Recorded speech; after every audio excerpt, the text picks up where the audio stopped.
आज हम जिस बलिदान दिवस को मनाने एकत्रित हुए वो है 24 जून 2021 यानी रानी दुर्गावती का 457वां बलिदान दिवस।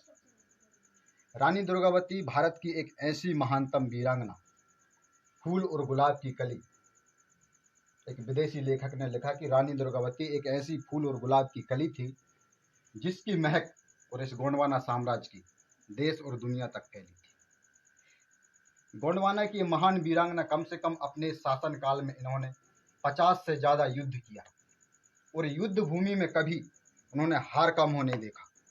अपने समाज की आत्मसम्मान के लिए, मातृभूमि की रक्षा के लिए, समाज को सुख और संपन्नता बनाने के लिए उन्होंने जो अपना बलिदान दिया, ये बलिदान कभी भुलाया नहीं जाएगा।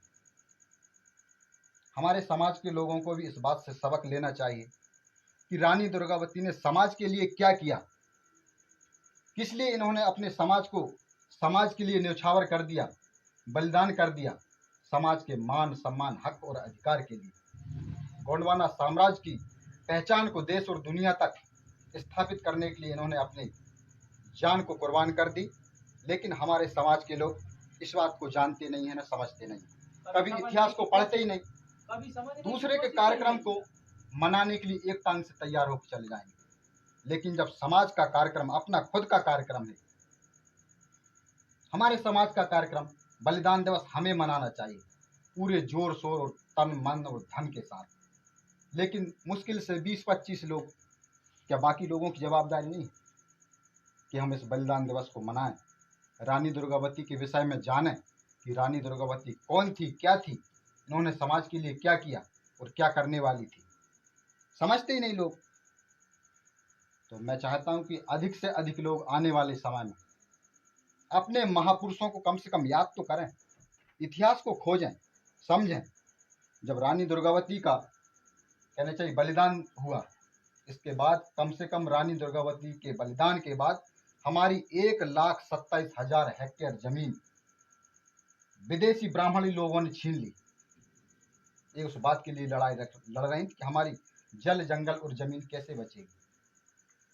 इसलिए इनके साथ युद्ध भूमि में छल और कपट से लोगों ने युद्ध करके और इन्होंने अपने आत्मसम्मान के लिए अपने कहना चाहिए कटार मार के और प्राणों की आहुति दे दी कि जीते जी मैं दुश्मनों के हाथ ना लगूं, दुश्मन मेरे शरीर पे कोई हाथ ना लगा पाए। अपने सम्मान के लिए उन्होंने अपने प्राण को न्यौछावर कर दिया। समाज की रक्षा सुरक्षा के लिए जी जान से लड़ने वाली और कम से कम ऐसे संपन्न शासन व्यवस्था थी इनकी। इनके राजकाज के अधीन लगभग 70,000 गांव आते थे और 23,000 गांव ऐसे थे जहां पे भरपूर किसानी होती थी। इतना संपन्न सुव्यवस्थित शासन था जिसकी कोई कल्पना भी नहीं कर सकता।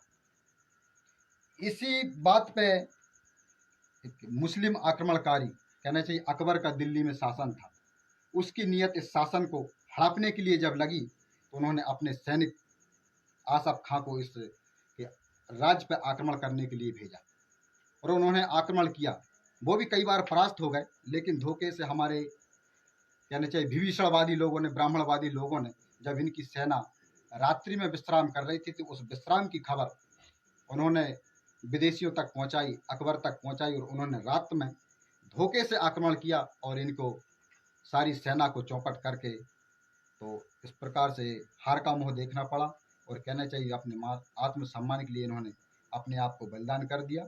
और जबलपुर के पास नरई नदी के किनारे, कहना चाहिए बरेला गांव में, इनकी समाधि आज भी बनी हुई है। कम से कम हम अपने इतिहास को तो जानें, महापुरुषों को पहचानें। एक से की रानियाँ, पटरानियाँ, महारानियाँ हमारे समाज में पैदा हुई जिन्होंने इस समाज के लिए लड़ाई लड़ी। लेकिन हमारे लोग इस बात को समझ नहीं पा रहे हैं।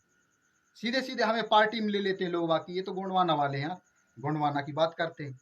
गोंडवाना की बात नहीं, ये समाज की बात हो रही। गोंडवाना एक शक्तिशाली और संपन्न राज्य था, हम बात उसकी भी कर रहे हैं, ऐसी बात नहीं। लेकिन इस बात को समझना है कि हमारे महापुरुषों का इतिहास आप खंगालिए, कहीं ना कहीं आपको मिलेगा। हमारे इतिहास को दबा के रखा गया। इतिहास को दबाने के कारण एक ही था, ताकि आदिवासी लोग अपने इतिहास को समझ ना पाएं, जान ना पाएं और अपने राजपाट के लिए ये लोग लड़ ना पाएं। इसलिए हमारे इतिहास को दबाया गया है, छुपाया गया है। लेकिन आज वक्त है इतिहास को जानने की, समझने की, अपने हक और अधिकार के लिए उठ के खड़े होने की और जमीनी स्तर पर लड़ाई लड़ने की। समाज में एकजुटता लाने की जरूरत है। क्यों कि समाज बहुत बिखर रहा है। इसलिए हमें रानी दुर्गावती से प्रेरणा लेना चाहिए। इनके मान और सम्मान के लिए हमें हमेशा आगे रहना चाहिए। इन्हीं शब्दों के साथ मैं अपनी वाणी को विराम देता हूँ। जय सेवा, जय जवाहर, जय बड़ादी।